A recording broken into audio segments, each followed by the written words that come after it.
Hello, everyone, and welcome to another episode of Every Horror Movie on Netflix. It's the podcast where we watch, review, and discuss every horror movie on Netflix. I'm Patrick, and I'm back this week from what sounds like it was a really incredible choice of bye week on my part, y'all. It sounds like the open house. I really dodged a bullet on that one. But I'm here with a couple of guys who did watch the open house last week. Chris. Yeah, that's in poor taste. That's like you're in the diner getting a milkshake while your friends went off to D-Day, and you're like, oh yeah, I was getting a milkshake, sounds pretty rough, I guess I picked a good week to get a milkshake instead.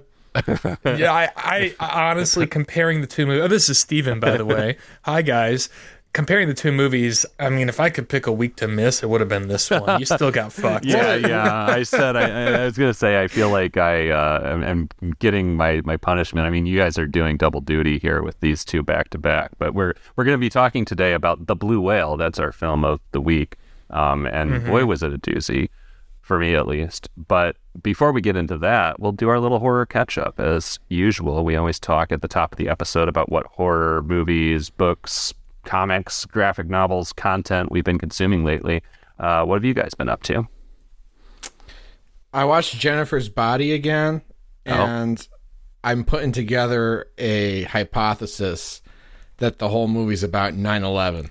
I knew it. I was going to ask you. I was going to be like, is it about 9/11? Because there's a lot of 9/11 shit in it. And that bothered me the first time, because I was like, why is there all this 9/11 shit in this movie? It doesn't make any sense. It doesn't seem to be thematically relevant. I don't think it is thematically relevant, but I'm making it thematically relevant with my grand theory. I'm just developing it. That's all you get for now. Are you going to write a think piece or a scholarly article? There'll be a letterboxed review at least. Okay. Close enough. But that's about it for me. Yeah, I haven't really been up to much horror-wise. I watched the uncut version of the original My Bloody Valentine with one of my other single friends this weekend. That movie's always a blast. Not a gore hound, but did kind of enjoy the extra goriness in this version of it. That's all I got, Patrick. Well, it's been a couple weeks, so I have a few things. I read Steven's copy of The Cabin at the End of the World, actually, to prepare myself to go see Knock at the Cabin, which I have not actually done yet, because I've heard some pretty mixed reviews on that. Enjoyed the book. Still, I don't know, still chewing over the ending. Don't know how I feel about the ending even now. And it's definitely, A Head Full of Ghosts is still definitely my favorite work of Paul Tremblay, who's the author of The Cabin at the End of the World. But I enjoyed it. It was gripping, I will say that for it. I pretty much could not put it down. It's a page turner. So it's literally gripping. You were gripping the book. I was. While you were reading it. I was, although I grip pretty much every book while I read it, so it's not too special in that regard. White knuckle. Yeah. 400 pages of bad road. Just reading fucking Emily Bronte and he's white knuckling it. Every book he reads. Okay. Well, I mean, you physically grip any book you read. What are you talking about? You hold it. Grip sounds a little more like you're putting a little bit more energy into it. Just like exerting pressure on those pages. Yeah. Mm-hmm. I don't know if I can say that for The Cabin at the End of the World, or really any book that I've ever read, but it was thrilling. I also saw fucking Infinity Pool, which, hoo boy, that was an experience. I still am not entirely sure what to make of it. I've had some very interesting conversations with the person I went to see the film with, friend of the pod. Wow, yeah, there's a lot to be read into it, but it is kind of a Chris thing where it's like, is the meaning actually there, or are you imposing meaning on it? Regardless, it was visually stunning, a lot of extremely memorable moments in it, and didn't go close to where I was expecting it to go. So I was glad that I went in pretty dark on that one, having not seen a trailer or read any reviews or anything. And yeah. Oh, sorry. Go ahead, Demi. No. I was going to pivot to one last thing, but you go. Oh, I think imposing meaning on stuff is pretty valuable too. You know, it's like the whole thing with Halloween. John Carpenter's like, the point of the movie was he wears a fucking mask and he stabs people. And people are like, no, it's actually about sexual mores and all that stuff, you know? Well, and I'll try not to go too far down a rabbit hole with this one, but I always think of something I read back when I was taking film classes, when I was sort of thinking about majoring in film in college, and I read some analysis of Vertigo, and I will never forget specifically them mentioning how in the opening scene in that chase over the rooftops, you can see flashing green and red lights on some building in the background.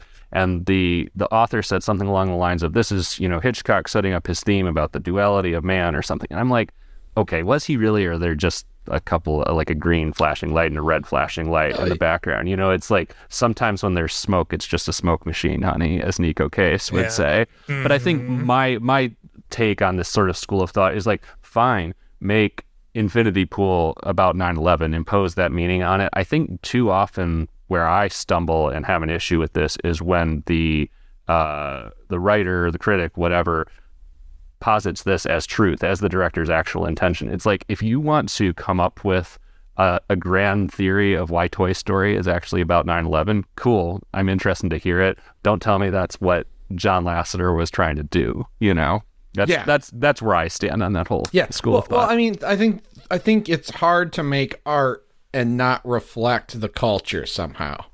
And, when you're putting a green light in the background, that's not necessarily a decision you made. But when you write a story, you write a character, you write a line of dialogue, it's reflecting something. And there's value in commenting on that and assigning your own meaning to it.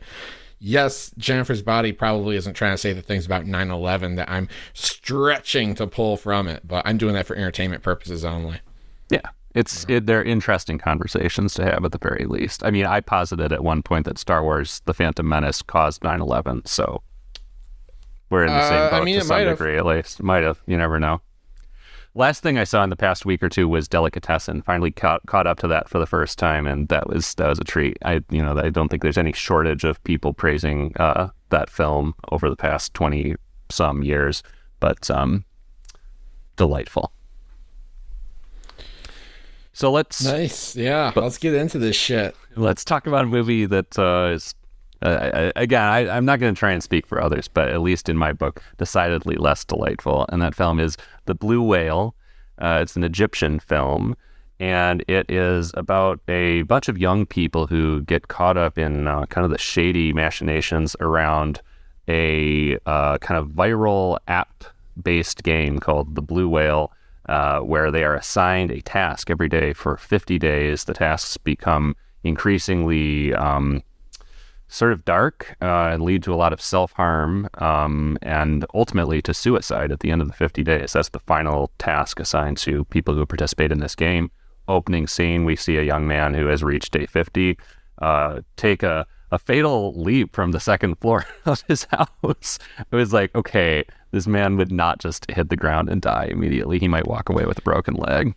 What's hilarious is like the way that it's cut, the actor barely even taps his cheek onto the ground. Like he's already laying down and he just kind of like he's going off to sleep, like he's going to take a little nap. There's a lot of parts of this movie where the movie butts up against its budget or possibly censorship, because like you see this guy like at the top of the house, arms outstretched. You see his head like just dip out of frame, and then you see like a shot where he's like, his torso is like 6 inches elevated over the ground, and he like thumps down on it.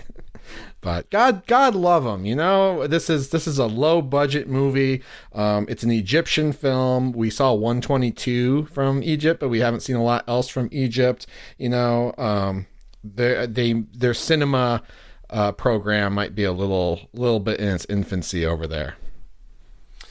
It may be. The narrative of this just really blew my mind. There's so many stops and starts and just strange ass characters whose motivations and behavior fluctuates wildly from scene to scene. There's so many threads left hanging by the end of this. I mean, you guys talked about the red herrings in Open House last week. Like there's just a lot going on in this, and very little of it that pays off or goes anywhere. I don't know what the fuck happened in this movie. I don't either. I mean, I have a vague idea that like, okay, so this is where like I feel like I didn't even see a movie. Like it just follows like so few of the conventions of filmmaking. Like I struggled to even like put together like who some of these people were, how they were connected to each other, how they were connected to the events at the beginning of the film. Then we kind of things start to kick off and there is like a little bit of a shape to it, but we still have these cutaways to like increasingly bizarre side characters, including the woman who wields nunchucks in her introduction. Oh yeah, because we've got this group of, again, young people, some of whom are related to the young man who dies in the opening scene. We've got like kind of our cast of, I don't know, 4 or 5 protagonists who are kind of trying to figure out what's going on here. What's up with this app? Is it a conspiracy? Is it mystical? Is it, what's going on? And then, as Steven said, we've also got this sort of B plot about the masterminds behind this, which is this old guy who has a strange backstory that I think is supposed to be significant to the plot, but I really didn't understand his motivation. He was run out of Egypt. He and his family were run out of Egypt for political reasons that I'm sure are rooted in history that I know nothing about. But he wants revenge on those who ran them out of Egypt. Not quite sure how that translates into killing young Egyptian kids through the app, but that's his deal. And then there's Nunchuck Woman, which also did not understand, frankly, what her role was in all this, but she was a bizarre presence too. It's just, man, there's a lot going on. Yeah. So and yet so little going on. I think we should say right off the bat that this is actually inspired by a possibly true story. Yeah. Which I did not know until maybe in like the last 10 minutes of watching this movie. I was able to find a review that casually mentioned that it was based on the blue whale. And I was like, wait. You mean Paya Khan? Oh, it's been a big few months for the whale cinematic universe. I know, Paya right? Khan, we've got Brendan Fraser, the whale. We've got the blue whale now. Like, I mean, it's time for like a Free Willy reboot or something, I think. Mm-hmm. Yeah. Anyway, shocked to learn that this is a real thing. When they reboot Free Willy, it's just going to be called Willy. It'll be called Free, just Free. No, the title will be Willy, and the tagline will just be Free with a period. Yeah. Yeah, but I was shocked to hear it was based on a real thing. Well, maybe real thing. The maybe true story is pretty chilling, actually. It's a whole bunch of teen suicides were taking place around the globe, like largely in the Mideast and in Russia, but all throughout Europe and even in the United States and Latin America, like all over the globe, there were these teen suicides. Now, of course, there's teen suicides all over the world. And so some of the evidence against this urban legend is that maybe this was all just a coincidence because there's so many kids committing suicide anyway. But there seemed to be a pattern between many of these cases where they'd all been involved in similar online communities. They were all seen like drawing artwork of a blue whale. And I don't know how much evidence there actually is for a blue whale app or blue whale site that's giving challenges. Did any of you read it more carefully than I did? And I skimmed it, but there was an arrest made of a young Russian man who seemed to be behind this. And so, I mean, there's some truth to unrepentant and was like, these aren't humans, they're biodegradable waste. Yes. Which is a line that's actually kind of recycled in the towards the end of the movie. Mm-hmm. Yeah. So there might have been a conspiracy.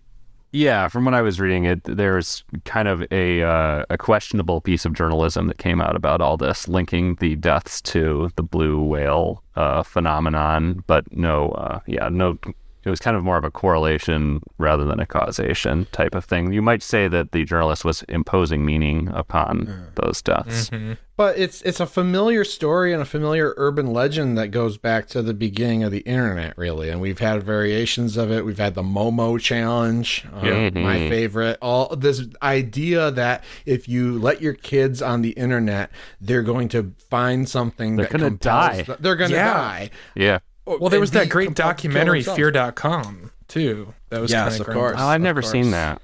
Is that worth watching, Steven? Fear.com? No. Oh, okay. I mean...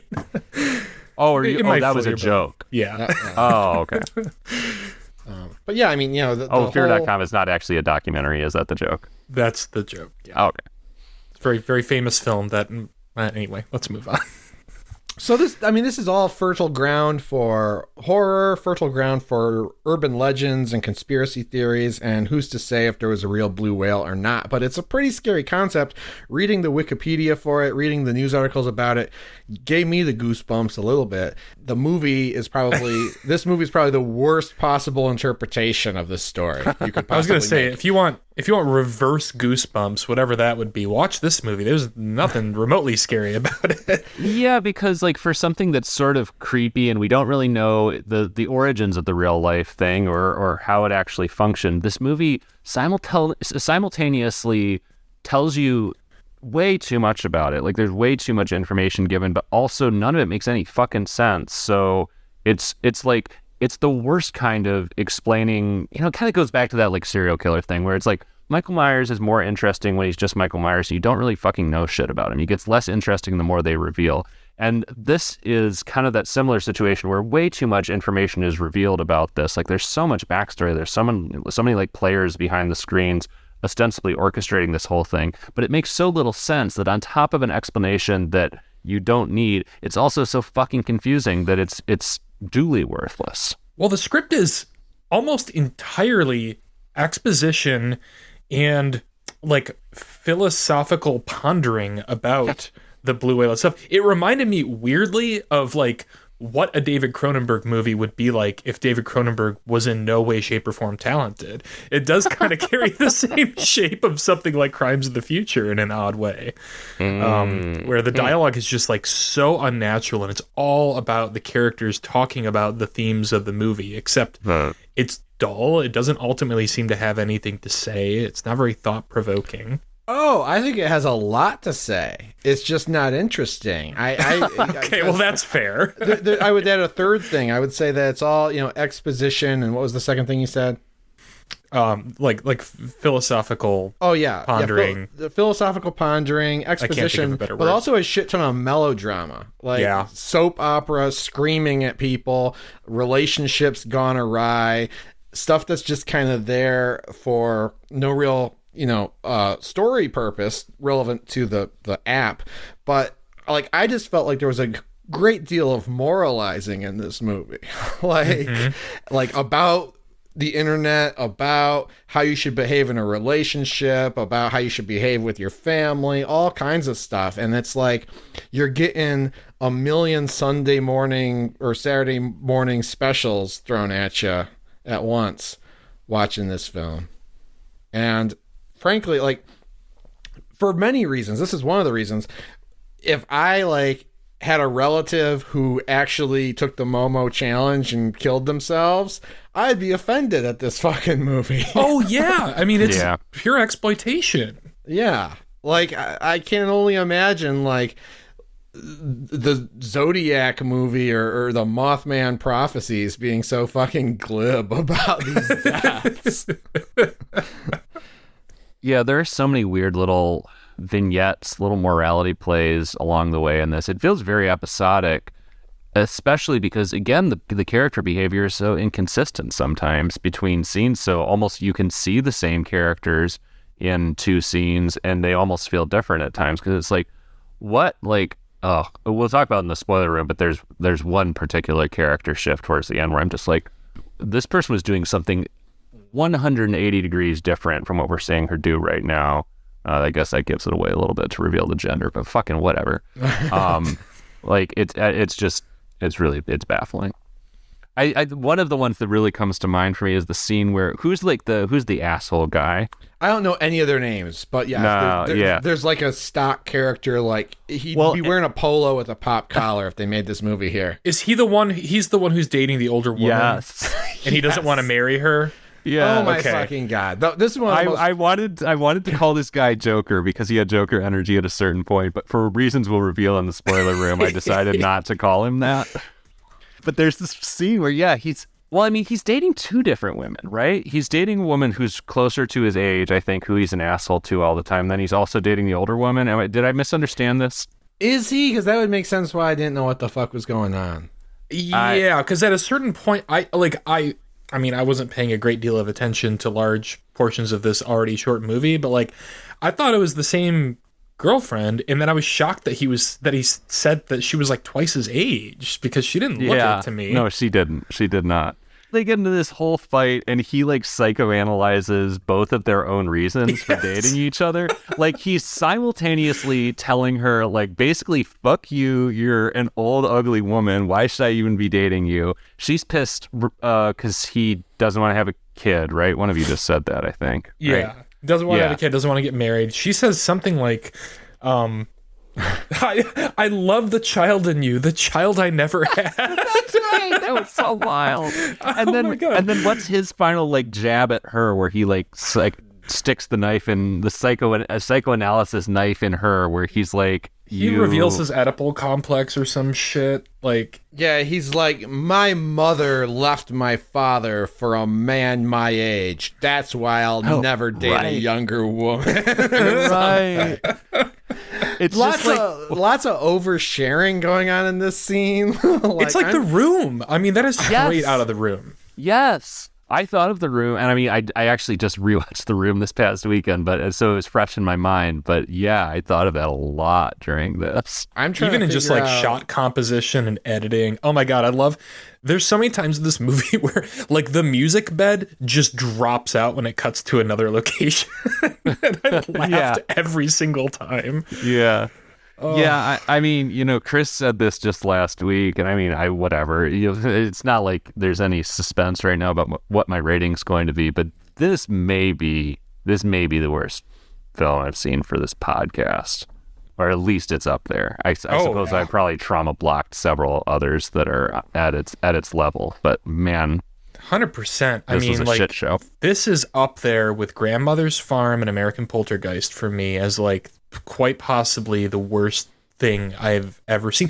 And like the qualification I add to that is like, okay, we've seen a lot of bad movies that are kind of shapeless, whatever. They just kind of like wash over you, that are maybe a struggle to get through. But on top of that, I found this film, and it's the way that it deals with suicide, particularly like teen suicide or, suicide in young adults. I found it so offensive. Suicide. Oh, yeah. Oh, that's right, too. Jesus Christ. It's funny because the movie is like so, for essentially a horror movie, it has such like a lightness to it that a child kills himself, and I thought nothing of it. It's handled like I don't know. It's just handled without any kind of care whatsoever. It just happens. Well, let's talk about it, because that is one of the standout scenes in the movie for me, because it starts. Let's not forget that it starts with at least 60 full seconds of just slow-mo shots of this child's birthday party, repeatedly returning to the clowns at the birthday party. This montage has a real fixation with these clowns. We see the same clowns throw the same bowling pins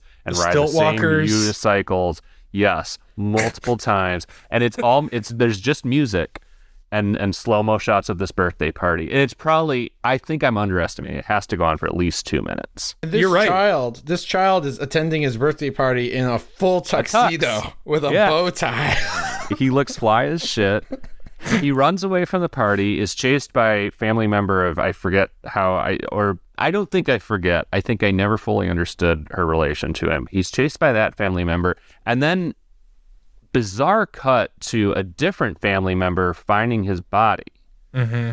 There's no plot breadcrumbs to string those moments together. It's like it's kind of psychedelic almost. Like, I was gonna rewind it to see what happened, and I was like, no, I don't fucking care, because this movie doesn't care. The filmmakers don't care to make this clear. And then we have the extremely dramatic soapy scene of the mom shrieking and screaming over him, the police like roughly trying to pull her away, and she is just going for broke on this performance. I mean, obviously you are shocked when you see your dead child, but like, it's so over the top. And then there's also something really funny and strange that happens after she leaves the room too, that I forget now. But that sequence in general, my jaw was just on the floor. All right, so who the hell knows? But like, this in Egypt, I just Googled myself to make sure that I had this right. Egypt censors films, and specifically they cut scenes out of Netflix shows and things like that. Well, things that are coming into the country. So I imagine that it's hard to make a movie in Egypt, and maybe there was a scene that connected those two scenes that made sense, but it was too upsetting, and so they said it has to go. And some government guy had final cut. It's like the kid. It's fine for the kid to commit suicide. That's all right. But as far as like the exact play-by-play of how the adults find out about it. Well, we don't see him commit suicide, which should presumably be the most upsetting part. And we see his bloody body, though. Yeah, sure. That was the compromise. But I don't know. I didn't mind the melodrama stuff. I mean, I like the Saw movies. I like it when characters are screaming at each other. I like it when someone's wailing over a dead child and the cops are pulling her away in a comic fashion. But see, Chris, you said characters, and I don't none of these are really characters. Like everyone in this movie is like completely one-dimensional, and I would say at least half of the quote unquote characters in this movie, I had no idea what their utility was, like why they existed. It was like a fucking Altman movie at times. Let me add a little bit. Let me flesh out the tapestry of characters a little bit. I'm not going to get specific because I don't know who any of these people are, but basically, Chris, let me just say first, that's a good point about the censorship, and I'm going to filter the rest of my thoughts, the rest of my perception on this through that, because it's a good point. It's a sensible explanation for a lot of the really weird transitions in this. And, maybe it's one of those cases where we're being unfair to this thing because it got cut up against the director's wishes and we have no idea what the original wish was. So thanks for bringing that to the table. Who knows? And also, doesn't make it any less bad of a movie, though. I don't know. Because, in the U.S., with the Hays Code and everything, it was like, remember, everybody, you make whatever movie you want, but at the end there has to be a moral lesson against bad things. And we'll talk about the end of this movie, but when we get to the end of this movie especially, but it's throughout the moralizing I was talking about, I felt like I felt like Frank Sinatra was coming on screen and giving a monologue about the right way to behave in a society. Frank you have cop characters and things like that who, with no nuance, dictate what you should take away from this movie and apply to your life. And for all we know, that's imposed by the government too, even though it was some of my favorite stuff in the movie. I don't know.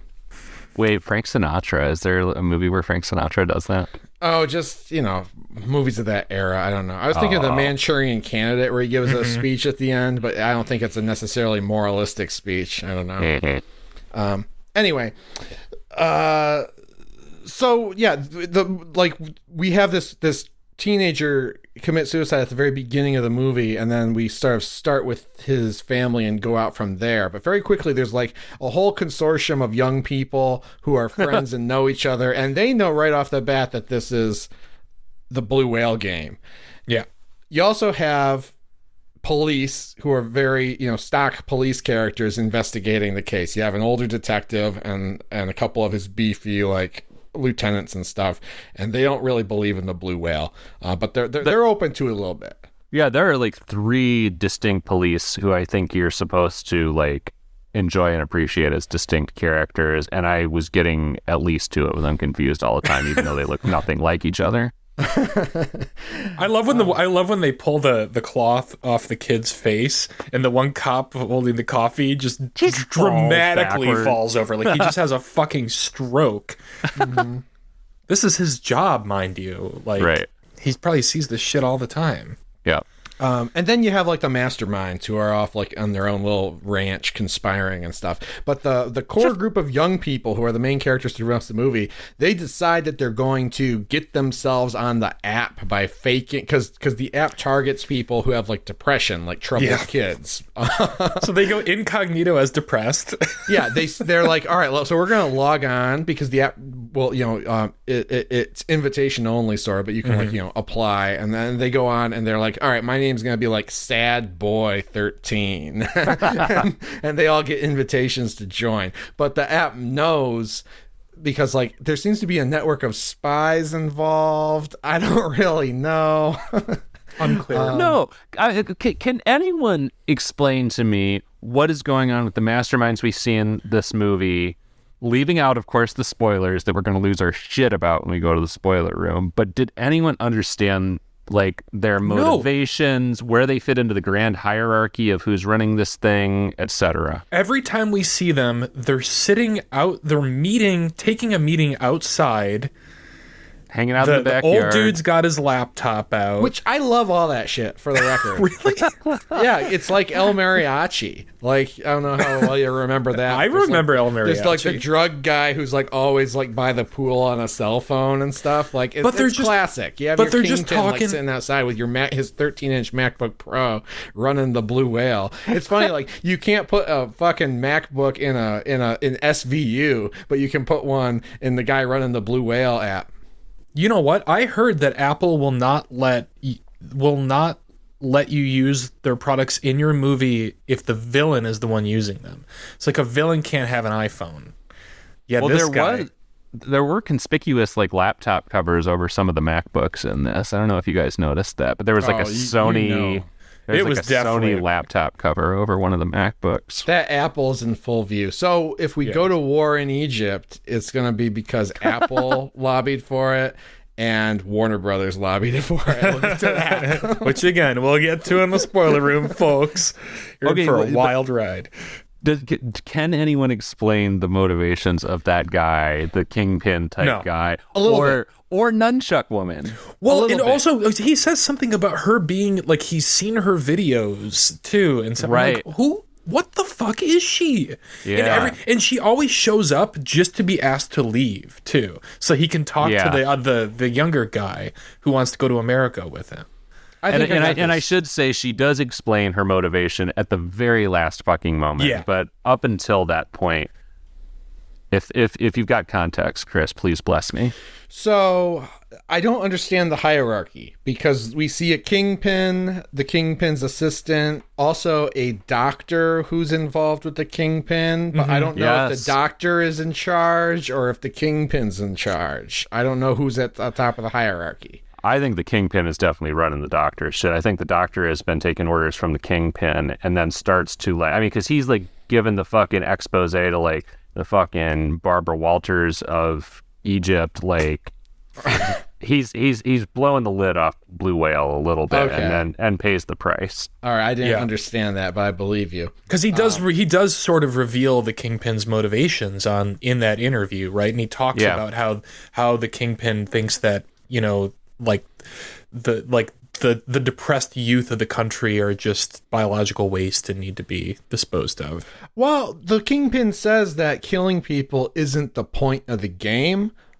He says that the game basically it's a psychological experiment. They are doing psychological research for some sort of greater good, and it's first it's seen as a treat. The cop I think explains that it's a treatment for depression. Yeah, I was really confused by that. Because it's like this doctor figured out how to treat depression because getting care for your depression can take months or years and killing yourself can take 5 minutes. So it's like kind of problematic, but The cure for wellness. it's just a crazy doctor who's like got some design that he's gonna improve the world. I don't think the point is to kill people, but he's doing research and trying to figure out how to manipulate people on a app or something. And I guess to see how far he can take it, he's killing people. That was my read on it. I don't know. Okay, I buy it. The woman is just his like, you know, assistant. I think it's implied that she might be a prostitute. Well, We don't use Or that. porn We don't star, use that maybe? word anymore, Chris. All right, a sex worker, although maybe under duress. So Yeah. I don't really know. Trafficked person, perhaps. A nunchuck worker, perhaps. Perhaps. Because they talk a lot about, you know, oh, you look just like your photos, and is that your real name? No, it's not. And there's like the guy's kind of winking at his other business associate, like they've been passing her around. But she's just like, you know, she's down for whatever. She's just a henchman in the criminal enterprise. She's the cure for their depression, I think. But there's other dudes, like we have this like this little guy kind of roaming around. We have this guy like lurking around the house.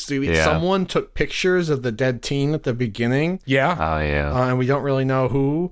And right, because there's that scene where they're like sitting around in the backyard, like flipping through the pictures Just of the smiling. dead kid, They like just just yucking it up. Look what we did. which is kind of a cool scene. Like it doesn't take a lot of imagination to envision that scene where like so scene 1 you see the kingpin and this like female henchman like flirting and stuff, and then scene 2 he's like showing her these like dead body pictures on his MacBook Pro, and she's like, oh, that's cool. Like that's you can see the potential where that could be interesting in another movie.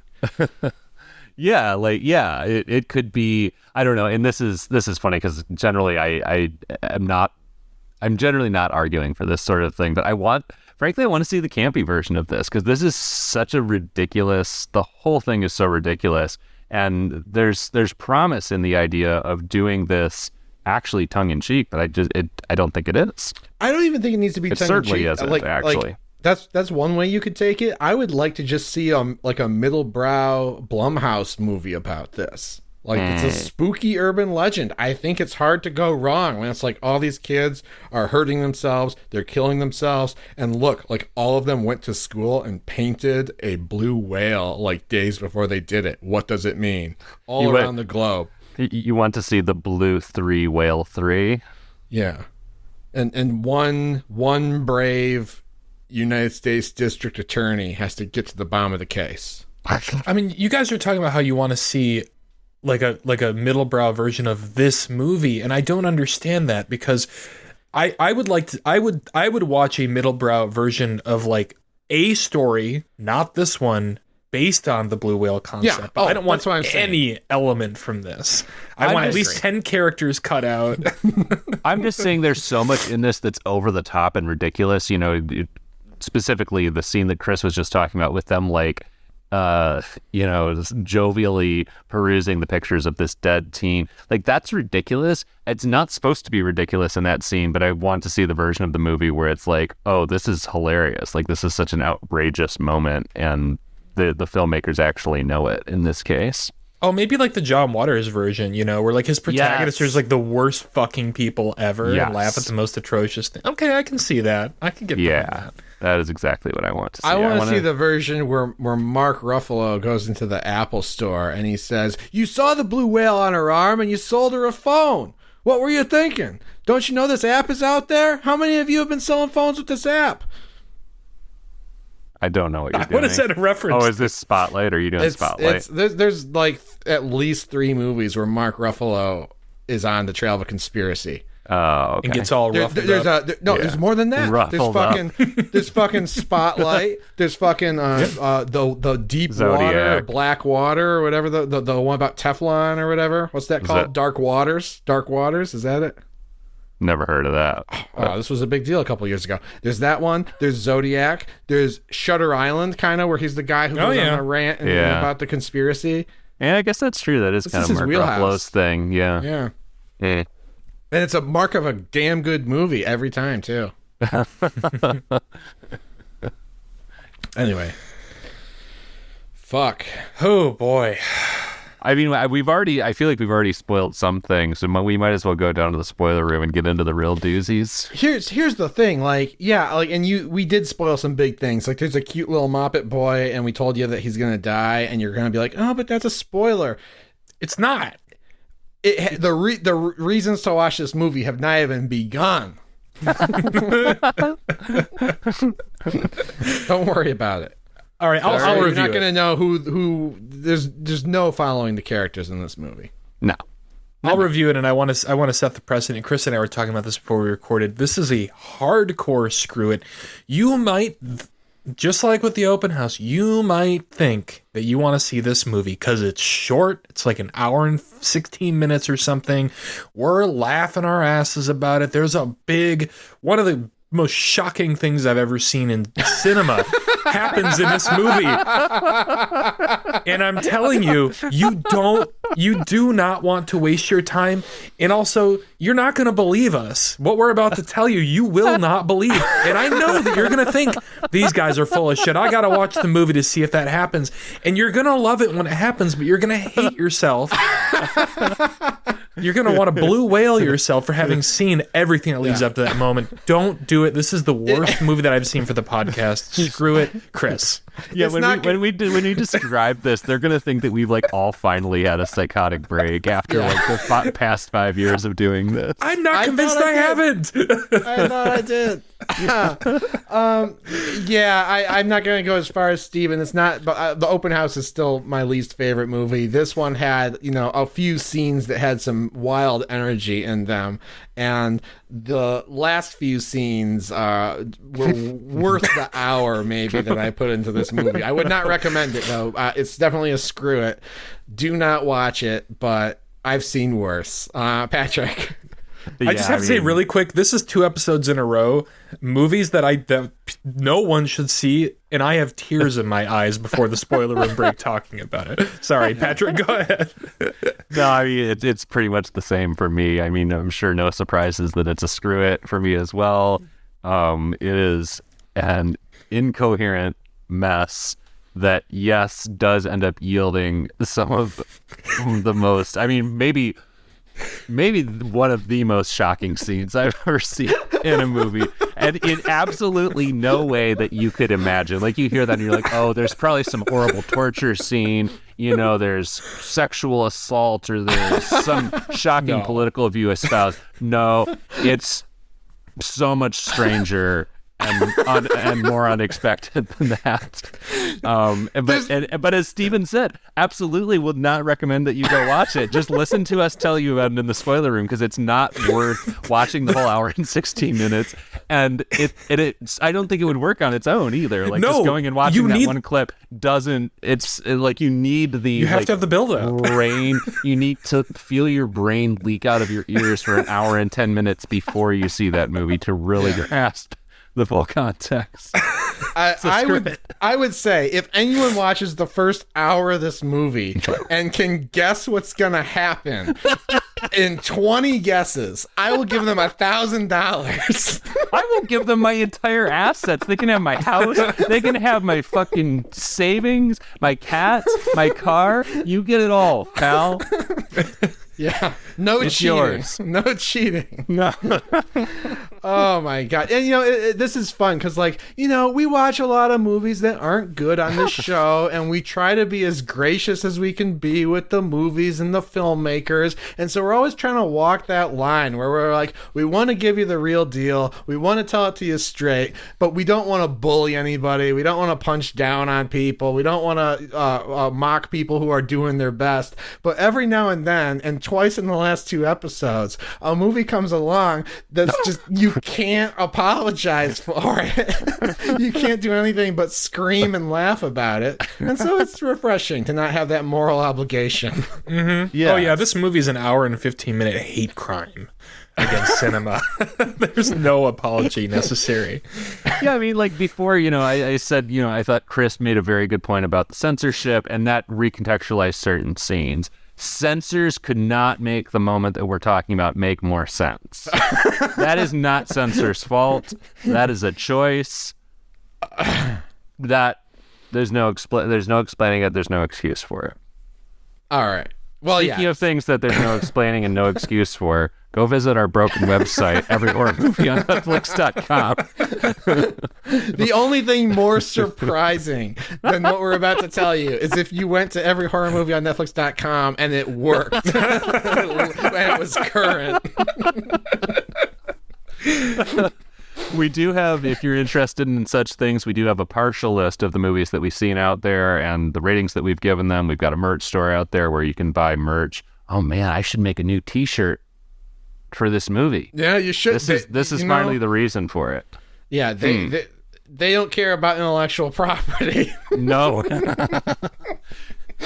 Also, go to our social media. We are at AmonCast, EHMONcast, and we would love to get a like, a follow, a share, a subscribe from you on any of those platforms. We'd love to talk to you out there about the movies that we're watching. Even better than that, we'd love to talk to you about the movies we've been watching on our Discord, which there will be a link to in the show notes. It's a really fun, really lively community with horror fans and Amon fans from all over the world, and we have a great time there. What's the other thing I'm forgetting? Oh, yes, go to your podcast provider of choice, leave us a review, and subscribe to the show. It helps juice our numbers, our rankings, and helps others find the show.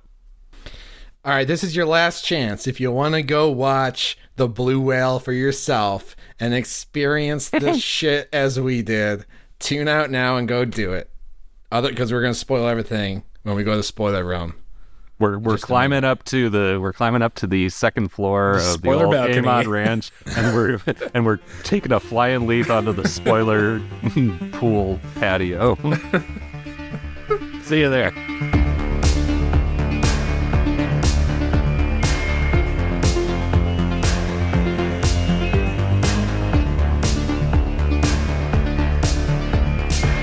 All right, y'all, we have plummeted to the patio of the pool, the spoiler pool patio. I've touched my cheek down because I'm about to take a nap. Oh, so gently. You know what I found out? Not to delay the spoilers much longer, but they put a sheet over this guy's body, and then the sheet immediately is just like soaked with blood. You know, dead bodies don't bleed? Well, I mean, I think we're to assume that his head like cracked, split open on the pavement when he hit, because you see blood like spurt out of his head as soon as he hits. Yeah, but I don't think it's realistic for it to be all over the top sheet like that when he's under his sheet. Oh, are you telling me there's something in this movie that's not realistic? Yeah, I am. But I found that out recently, that if you're cut, because I found this on Forensic Files actually. Yeah. But like, because your heart it provides the pressure for blood to like come out of your body. So if you're dead and your heart's not beating, the blood is just going to pool like in the lowest points of your body. It's not going to come out of your cuts. Well, certainly not at like it wouldn't come out of the back of his head, I guess. Like, anyway, a little bit of science for you. Your eyes stay open too, because it takes muscles to close your eyes. So dead bodies in movies should always have their eyes wide open. I learned this from Tom Savini. So I'm going to attempt to like provide what little context there is for the spoiler. And I'm going to lose my mind all over again hearing you describe it. But like very late in the movie, like when the plan has pretty much come to fruition and basically all our young characters are dying in one way or another. I'm not sure anyone actually kills themselves, but there's like a stalker who's killing them, like if they don't self-harm or just for fun. I guess it's very confusing why this is all happening, but all the loose ends start getting tied. The doctor that we talked about is murdered, and like we're down to like the kingpin and his henchmen, and they start talking about the boss, and like they answer to a higher authority. Yes, they do.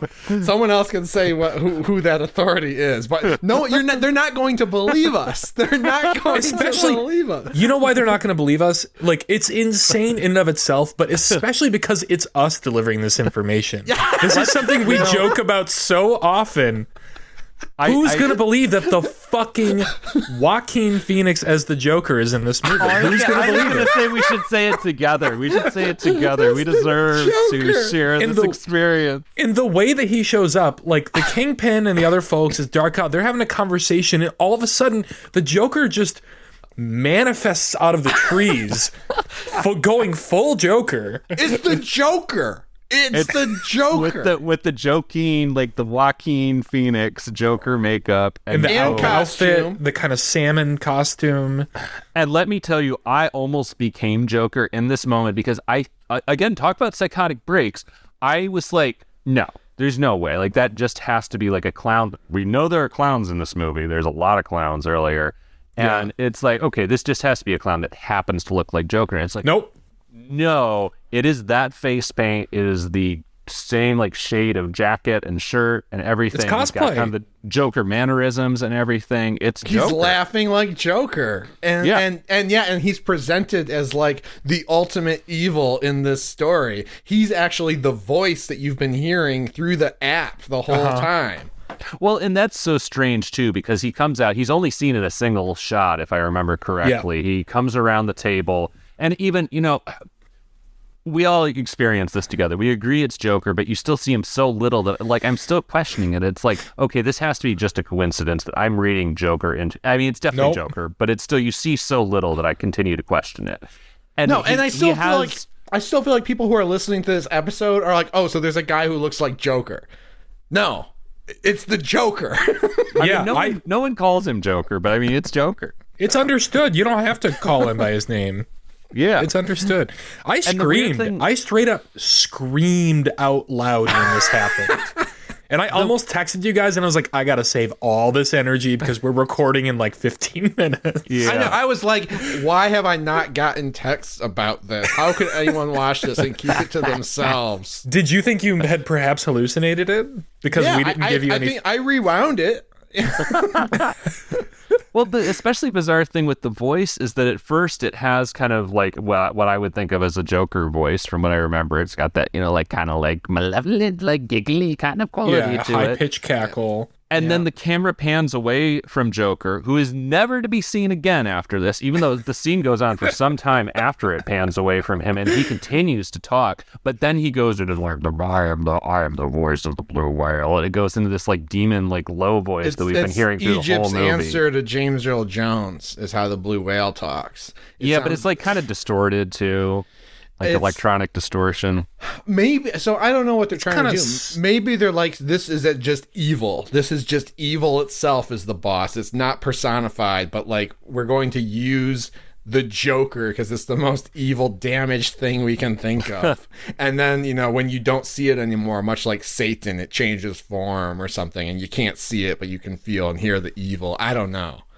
Oh, maybe it is literal Satan. Maybe they cast Satan for this movie, and Satan, you just see what you want to see in it, and like Joker is just what we think of when we think of the ultimate. All evil. three of us have the same shared, unified vision of Satan. Apparently, wait, I rescind my whole comment about don't watch this movie. I actually want as many Amon listeners as possible to watch the movie and tell us if you saw Joker too. What did you see? Did you see your dad? Did you see J.K. Rowling? Yeah. Wow. Oh my god. Oh boy, what a fucking insane thing. Like I didn't rewind it to see if it was not in fact Greg Turkington in the costume and the makeup. But I wouldn't be surprised. I might have an explanation for why this is here, and I don't know if it's better to say it or better to just leave it like that. Lay it on me. I gotta hear this. The director of this movie is a guy named Allah Morsi. Todd Phillips. No. No. Allah Morsi, who's an Egyptian. He is like a comedic television. He's like Mr. Bean. It looks like he has like hundreds of Egyptian comedy TV credits.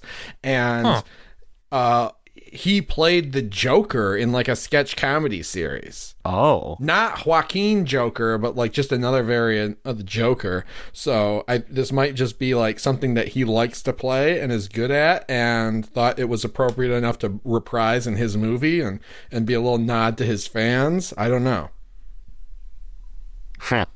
Wow. I think I'm pretty sure it's the director who's playing that character. And I think he might show up in a couple other scenes out of makeup. So it's not Greg Turkington, definitively. Okay, that's right. Good to know.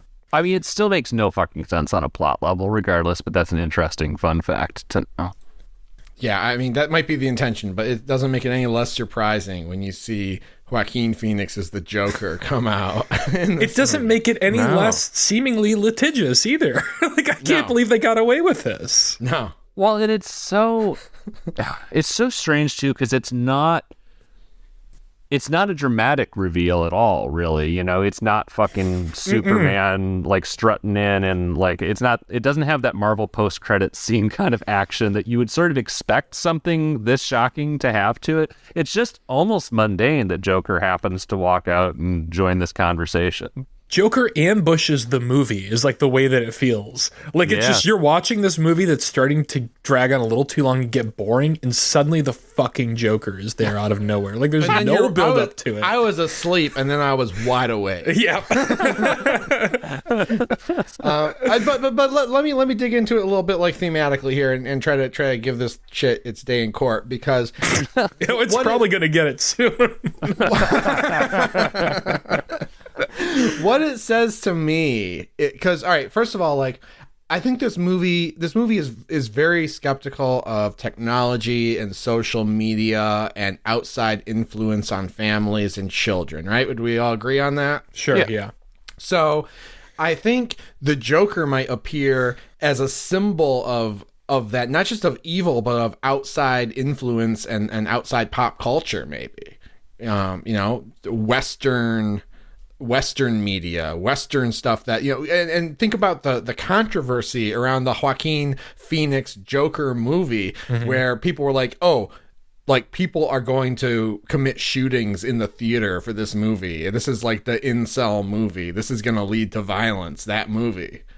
Well, and just like The Dark Knight actually did in some ways. I mean, I don't know if I support like actually making a direct connection. The filmmakers are not responsible, but it still had that effect. Right. And there was some anticipation of repeating that cycle with the Joaquin Phoenix Joker. And even in the text of even in the fiction around the Joker, like that's sort of his thing, like, getting normal people to act like Joker. So I mean, that's all fine. It still does not excuse this absolute insanity. I don't think it needs an excuse. I thought it was delightful. It's insane. I think there's a reason why it's Joker specifically, other than just, oh, this guy has a Joker costume he's not using, but I don't know. It's something else. What if he was dressed that way for the entire shoot? Oh yeah, that'd be great. I want to follow up on the scene that comes right after that, which also blew my fucking mind, because Joker basically, if I'm remembering this correctly, Joker directs Nunchuck Lady to murder the Kingpin. She just snaps his neck and then and laughs about it, like cackles about it, Joker style. Big Harley Quinn energy. Yes. And in the very next scene, she goes to the cops, confesses, is very distraught. This scene entertained me more than the Joker scene, probably. Basically says, like, I only did all this for money. You don't understand. Like, we live in a society, basically. Yeah. You don't understand. You don't know what it's like to be hungry. All that stuff. You don't understand, socioeconomic inequality, which, I mean, truly, nobody does. And, usually a theme that I wouldn't mind seeing in a movie, except that it's dropped in so fucking last minute and immediately after a scene in which we've seen her cackle, not even like she's just trying to hold it together and like do what's required of her to make it out of this situation alive, but she is a sociopath in that moment. She's enjoying killing the Kingpin, and in the very next scene, she is someone completely different.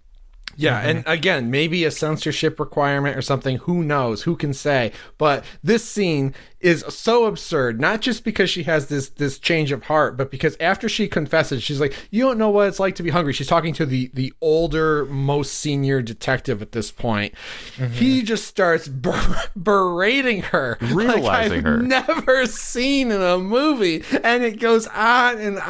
And he's like slapping the shit out of her. Pushing her around. Shaking her by the shoulders and being like, you know what's worse than being poor and hungry? Being humiliated, being a disgrace to your society, blah blah blah. Living in fear too, isn't that one of the big themes of that monologue too? Yeah. He talks about how it's more important that no one should live in fear, which I don't really understand the dichotomy between those two choices. And And then that's the end of the movie. That's the end of the movie. The last 3 minutes of this movie is just this monologue by this cop brutalizing this woman and screaming at her about the right way to live in the society. Big Chinatown energy, actually. Wild shit, man. Wild. Oh, Wild. that's some shit. That's your some movie. shit. That is your movie. That is your movie. The Blue Whale. Wow. I really, again, we watched some bad ones, but just I can't think of one that's just, I don't think we've ever watched such an absolute head scratcher. This is it's bad, but it's also so inscrutably weird. So weird. Certainly one of the most insane and baffling endings we've ever seen. Mm-hmm. Oh, yeah. We've There's never no seen competition. I mean, there's no more dynamic 5 minutes of filmmaking than There's the not. last 5 In the minutes history this of film. cinema. In the history of cinema, yeah. And that's the thing, because the first hour of this movie is just so formless and boring, and just these characters having all these expository conversations that are so boring, talking about, everybody has an IP address, blah, blah, blah. And then you get this at the end. Yeah. Lord I mean, Jesus. it really gives you the payoff you deserve after all that build up. I'll say that for it. Man, oh man. This was a Whew. trip. Chris, what are we watching next time? Usually my philosophy is to pick stuff that's off the beaten trail, but I feel like I can't risk picking another one of the worst movies we've ever seen in our life for the third week in a row. Oh boy. So, you said you can't risk that. Okay, yes. right. So I'm going to throw us a treat, and for next episode, we're going to watch Raw.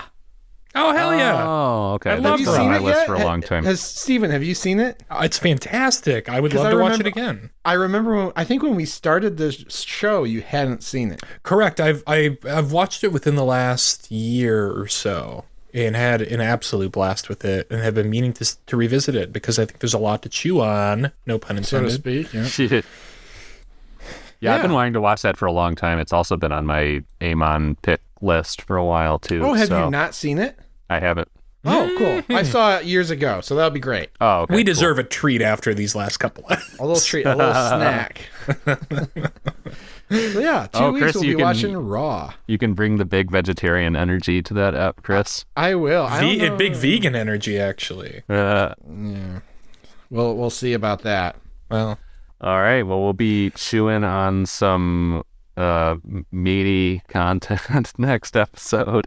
Until then, again, I'll remind you, follow our social media, AmonCast, EHMONcast. We'd love to hear from you there. Also love to hear from you on the Discord, the link to which is in the show notes. And even more than that, we'd love to get a nice, thoughtful review from you on your podcast provider of choice. All right. Well, for every horror movie on Netflix, I'm Joker. I'm also Joker. and I'm just Steven. Fuck, I wanted to have the 3 Jokers. God damn it, Steven ruined it. I guess we have the Joker that was in the movie. We've still This got is the no 3 longer Jokers. canon. This is no longer canon. All right, see you next time. Bye.